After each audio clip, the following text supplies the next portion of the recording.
Hello, lords and ladies. Today we're going to take a look at medieval art and architecture, and we're going to see how they influence later periods of art and architecture.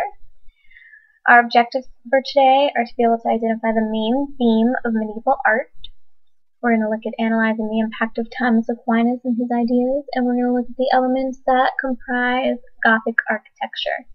So these are the three key objectives. You should be able to identify for me the main theme of the art, the impact of Thomas Aquinas and his ideas on future scholarship, as well as be able to describe to me the elements of Gothic architecture and what makes a building a Gothic structure.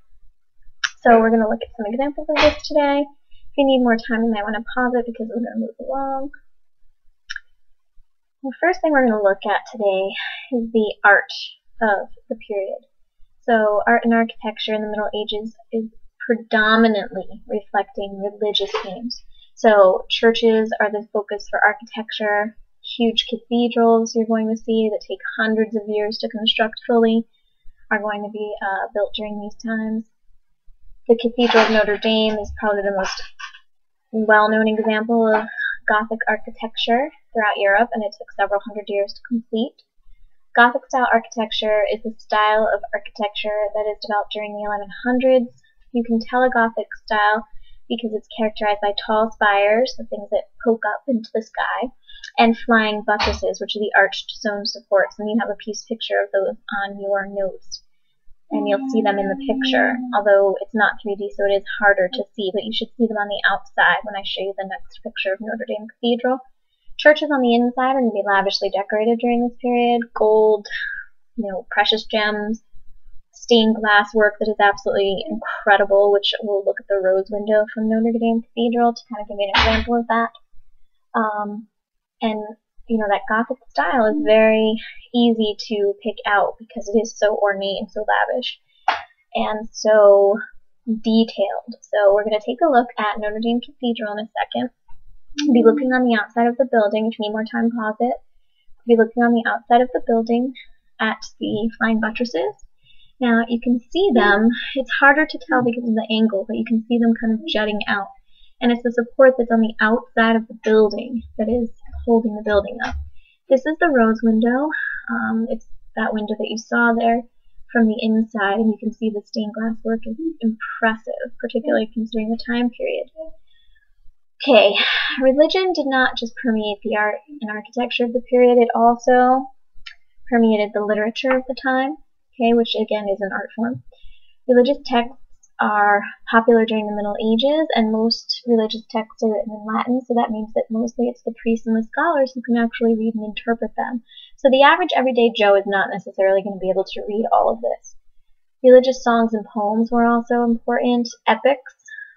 Still you see in medieval times. Epics are poems told of war and heroes. Romances become popular. They tell about true love and chivalry, which is the code of honor that the knights follow, where they, say that they will protect women and protect the elderly and children and things like that. So these epics and romances, these new genres that you're seeing come about, are written in everyday language. So you've got a lot more people now who are going to be able to read these things because they're written in the common vernacular, which is something that is going to continue. It's a trend that's going to continue forward in history and empower some people who normally wouldn't be. If you need more time, pause it. We're going to take a look at a small picture where you see the knights and chivalry and romance, saving the children, helping the kids in that particular picture. And again, you should note that religion is the main theme of art, whether it be literature or physical art. The stained glass in the windows and paintings and things like that. Some of the major literary works of the time, we're going to look at two of them relatively quickly. The first one is the Canterbury Tales by Geoffrey Chaucer. It is written in English. It is something that you can go into any bookstore today and pick up. It is a very long poem for most of the work. If you take AP English and English 12, in your junior, senior year, I think it's your senior year where you actually would read the Canterbury Tales, and, they're interesting. The Divine Comedy by Dante Alighieri, that's where you talk about he goes through the circles of hell. And Divine Comedy, Dante Alighieri, is written in Italian, and it's an interesting look at medieval religious ideas. Okay, in the Canterbury Tales, I show you just a picture. Again, one of the most famous pieces of literature of the period. The next one that you'll see is the Divine Comedy, yet another famous medieval work. This one is actually pretty entertaining if you do want to read it. It's not the easiest read you're ever going to have, but it is very entertaining. Alright, the next thing that we want to look at, thinking and learning. So philosophy and you know what people are working on in terms of advancement. One science that emerges during this time, and I shouldn't say emerges in Europe during this time because it had been going on in the Middle East for quite some time, is called alchemy. Alchemy is when the basis of alchemy is trying to turn base metals into gold. So basically, you know, turning aluminum into gold, or you know, some kind of base metal, iron, into gold. And this is not all that alchemy is, but it is the main thrust of alchemy. So people are working on that. Universities are growing. You're starting to see more and more people going to university. So you're getting a new educated class, and these universities are starting to promote the Greek ideas that have been lost in Europe for so long.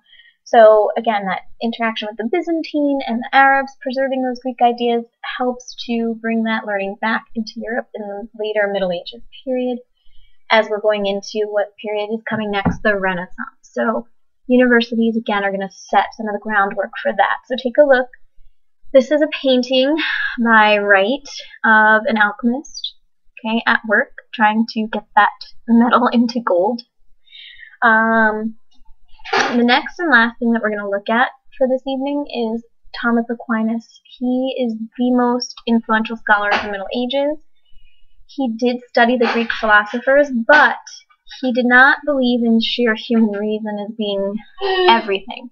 You know, he did not agree with Aristotle that reason should guide every single decision and everything.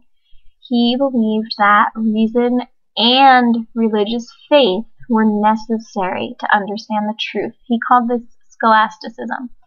So and he's been sainted since. So the church, you know, has adopted a lot of his ideas and embraced what he had to say. He wanted to ensure that human reason was important, but that faith was important too. So not one or the other.